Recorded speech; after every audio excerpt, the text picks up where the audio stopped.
So hello guys, स्वागत है आपका एक बार फिर से आपके अपने यूट्यूब चैनल जीके विद अभिषेक में। तो आज इस वीडियो में एक बार फिर से हम कवर करने वाले हैं मिक्स जीके यानी कि सामान्य ज्ञान के 30 क्वेश्चंस और आंसर, जो कि आपके आगामी सभी प्रतियोगी परीक्षाओं के लिए बहुत ज़्यादा महत्वपूर्ण है। इसलिए आप लोग इस वीडियो को बिल्कुल भी स्किप ना करें। तो शुरुआत करते हैं आज के पहले क्वेश्चन से। इक्विनॉक्स का तात्पर्य है वह तिथि जब डैश। दोस्तों आपको बताना है कि क्या होता है तात्पर्य इक्विनॉक्स का। दोस्तों पहले क्वेश्चन का सही उत्तर हो जाएगा दिन और रात समान अवधि के होते हैं। दोस्तों इसको कहते हैं इक्विनॉक्स, यानी कि जो पहले क्वेश्चन का सही उत्तर है ना, वह ऑप्शन नंबर ए हो जाएगा। सेकंड क्वेश्चन दोस्तों आ चुका है, निम्नलिखित में से किस देश की सीमा चीन से लगती है। दोस्तों इस क्वेश्चन का सही उत्तर हो जाएगा थाईलैंड से लगती है चीन देश की सीमा इन चार ऑप्शन में से। ऑप्शन नंबर जो बी है ना, वे यहाँ पर इस क्वेश्चन का सही उत्तर हो जाएगा।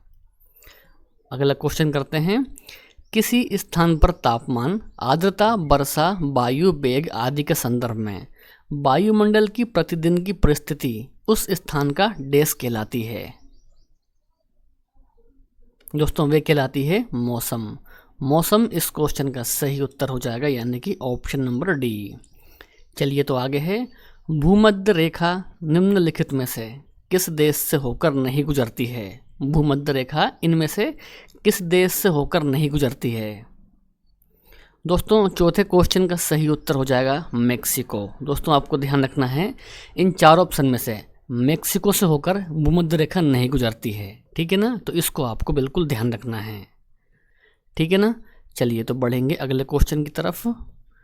पांचवा क्वेश्चन दोस्तों, निम्नलिखित में से किस प्रदेश या फिर देश की सीमा अरुणाचल प्रदेश से नहीं लगती है। सही उत्तर होता है मणिपुर की। मणिपुर इस क्वेश्चन का राइट आंसर हो जाएगा। इसके अलावा यदि आप पहले से ही इनमें से किसी भी क्वेश्चन का आंसर जानते हैं तो नीचे कमेंट करके आप उस क्वेश्चन का आंसर बताइए, जिससे कि आपकी तैयारी और बेहतर हो सके। चलिए छठवें क्वेश्चन के लिए आंसर करेंगे। नेपाल का क्षेत्रफल लगभग 1.5 वर्ग किलोमीटर है। नेपाल का क्षेत्रफल लगभग कितना है। प्यारा साथियों, इस क्वेश्चन का जो सही उत्तर है ना, वो हो जाएगा 1,47,181 वर्ग किलोमीटर है नेपाल का क्षेत्रफल। ऑप्शन नंबर डी इस क्वेश्चन का एकदम सही और सटीक उत्तर रहेगा। आगे है, मकर रेखा निम्नलिखित में से किस देश से होकर नहीं जाती है। मकर रेखा इनमें से किस देश से होकर नहीं जाती है। इस क्वेश्चन का सही उत्तर है फिलीपींस, यानी कि option number D is the right answer. चलिए तो आगे बढ़ेंगे। निम्नलिखित में से किसे कोच्चि का जुड़वा शहर कहा जाता है। किसको कोच्चि का जुड़वा शहर कहा जाता है। दोस्तों आपको ध्यान रखना है, एर्नाकुलम को कहा जाता है कोच्चि का जुड़वा शहर, यानी कि ऑप्शन नंबर ए यहाँ पर इस क्वेश्चन का सही उत्तर रहने वाला है। इसके अलावा दोस्तों यदि आपको हमारे वीडियो पसंद आते हों तो वीडियो को लाइक कर दीजिए और अपने दोस्त और भाई बहन में शेयर भी कर दीजिए। अगला क्वेश्चन है, म्यांमार की अंतर्राष्ट्रीय सीमा कितने देशों से जुड़ी हुई है। दोस्तों इस क्वेश्चन का सही उत्तर हो जाएगा 5 देशों से जुड़ी हुई है म्यांमार की अंतर्राष्ट्रीय सीमा। सही उत्तर इस क्वेश्चन का है ऑप्शन नंबर बी। आगे है, पिडरू टागाला या माउंट पेड्रो निम्नलिखित में से किस देश का सर्वोच्च पर्वत शिखर है। दोस्तों ये है श्रीलंका का। इस क्वेश्चन का सही उत्तर है श्रीलंका, यानी कि ऑप्शन नंबर सी। आगे है, उपोष्ण उच्च दाब के कटिबंधों को और क्या पुकारते हैं। उपोष्ण उच्च दाब के कटिबंधों को और क्या पुकारते हैं। सही उत्तर इस क्वेश्चन का हो जाता है दोस्तों हार्स लेटीट्यूड्स पुकारते हैं उपोष्ण उच्च दाब के कटिबंधों को।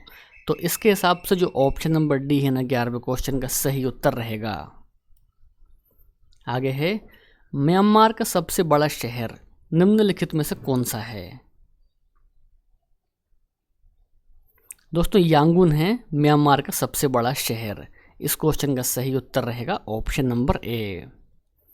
अगला क्वेश्चन है, जोजिला दर्रा निम्नलिखित में से किन दो को जोड़ता है? जोजिला दर्रा किन दो स्थानों को जोड़ता है? तो राइट आंसर रहेगा दोस्तों श्रीनगर और लेह को जोड़ता है जोजिला दर्रा। नेक्स्ट है, चितरंजन रेल इंजन कारखाना की स्थापना किस पंचवर्षीय योजना के दौरान की गई थी? सही उत्तर दोस्तों इस क्वेश्चन का हो जाएगा पहली पंचवर्षीय योजना के दौरान की गई थी। Option number D is the right answer. अगला क्वेश्चन दोस्तों, निम्नलिखित में से किस ग्रह का घूर्णन अत्यधिक झुका हुआ है? किस ग्रह का घूर्णन अत्यधिक झुका हुआ है इन चार ऑप्शन में से? दोस्तों वह है अरुण का। अरुण इस क्वेश्चन का सही उत्तर रहेगा, यानी कि ऑप्शन नंबर ए।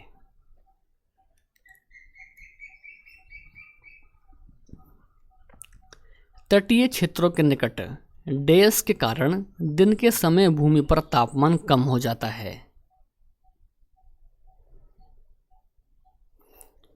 दोस्तों आपको ध्यान रखना है, समुद्र समीर के कारण दिन के समय भूमि पर तापमान कम हो जाता है तटीय क्षेत्रों के निकट में।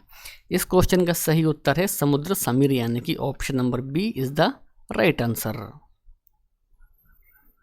अगला क्वेश्चन करते हैं, निम्नलिखित में से कौन सा शहर पोटोमेक नदी के घाट पर स्थित है? कौन सा शहर पोटोमेक नदी के घाट पर स्थित है?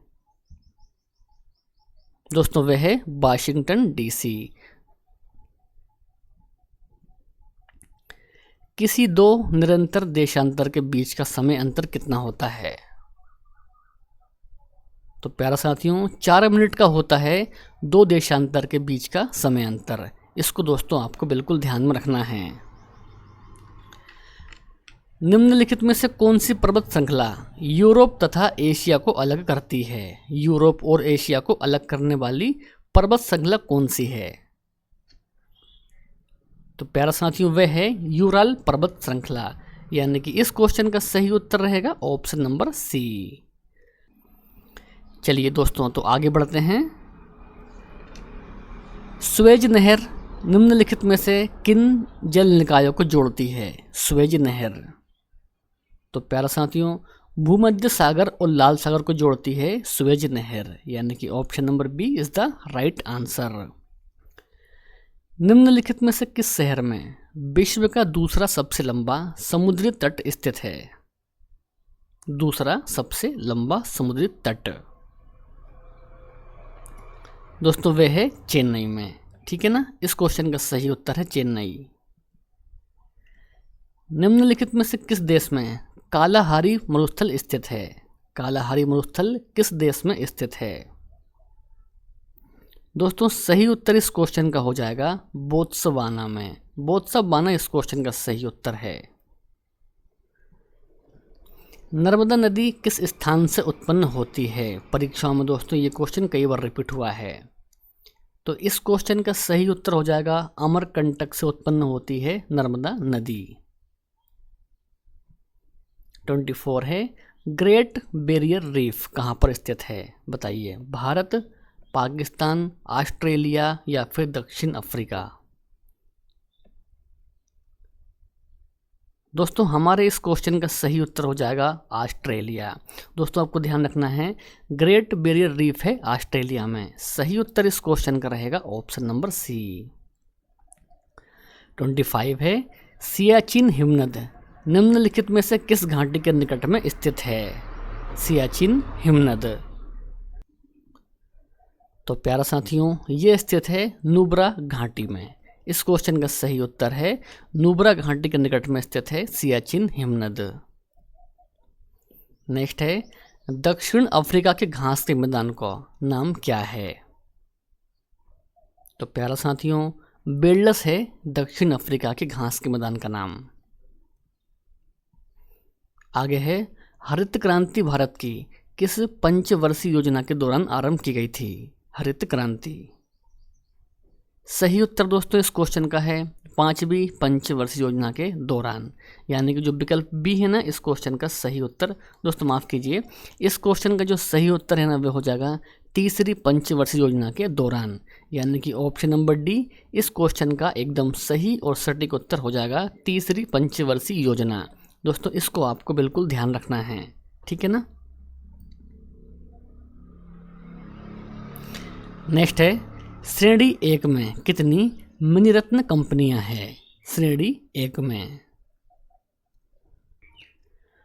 तो इस क्वेश्चन का दोस्तों सही उत्तर हो जाएगा 61, यानी कि 61 मणिरत्न कंपनियां हैं दोस्तों श्रेणी 1 में। सही उत्तर इस क्वेश्चन का है ऑप्शन नंबर सी। पृथ्वी के दोनों ध्रुवों को छूने वाली काल्पनिक रेखाएं क्या कहलाती है? तो मेरे प्यारे साथियों, समताप रेखा कहलाती है पृथ्वी के दोनों ध्रुवों को छूने वाली वे काल्पनिक रेखा। इस क्वेश्चन का सही उत्तर है ऑप्शन नंबर डी। निम्नलिखित में से किस तिथि पर उत्तरी गोलार्ध में ग्रीष्मकाल अयनांत को देखा जाता है? वेरी इंपॉर्टेंट क्वेश्चन दोस्तों। सही उत्तर हो जाएगा दोस्तों 21 जून को देखा जाता है ग्रीष्मकाल अयनांत को। इस क्वेश्चन का राइट आंसर रहेगा ऑप्शन नंबर ए। और आज का टेस्ट क्वेश्चन दोस्तों, भारतीय संविधान की 8वीं अनुसूची किससे संबंधित है? दोस्तों राइट आंसर क्या रहेगा वो आपको कमेंट करके बताना है। वीडियो पसंद आया हो तो लाइक कर दीजिए, अपने दोस्त और भाई बहन में शेयर भी कर दीजिए।